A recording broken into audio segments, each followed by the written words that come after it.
Yeah, so this piece in particular is called Companion, and this is part of a larger show called Espíritu Africano. Espíritu Africano being translated to African spirit.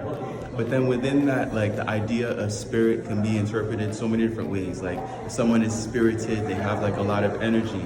But then spirit can also be like the soul, you know, like what's inside of us. So there's different ways that one can interpret it.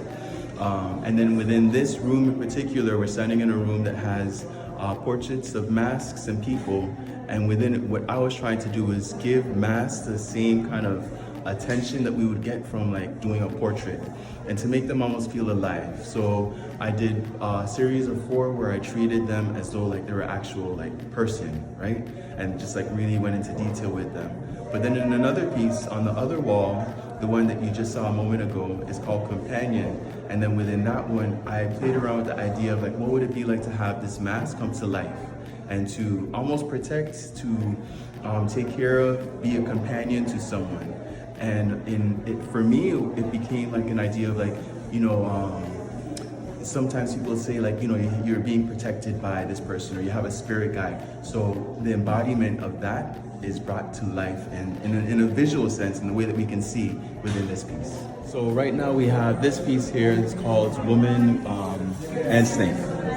And for me, what I'm doing within this piece, and you see actually snakes within other pieces, I pull from more of a Kemetic tradition when I look at the snake. So it's not necessarily even like the biblical snake, which is, you know, there's a certain negativity that's associated with it, like the forked tongue and, you know, the duality, and there's a lot of question brought to that. But then when you look at it from a Kemetic tradition, you know, it's knowledge, it's wisdom. You look at the pharaoh's crowns, and they had like the snake right there prominently placed. It was a positive thing. So that's a tradition that I'm pulling from.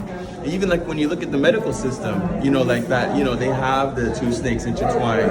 So that's what I'm trying to play with here, and the idea of wisdom and knowledge coming from that place. So you'll find it within this piece and within another piece at the very front of the gallery space.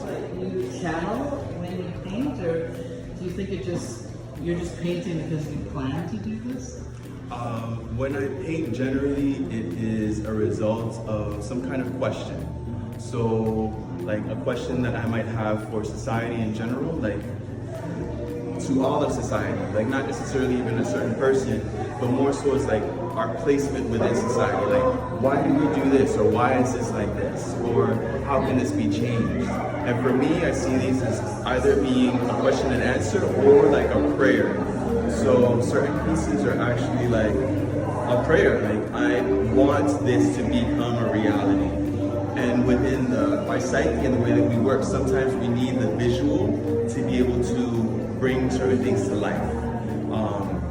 So as an artist, I think that's one of the beautiful things about being an artist, is that we're able to tap into what for most people would see as being nothing, being kind of there, and we create from that space.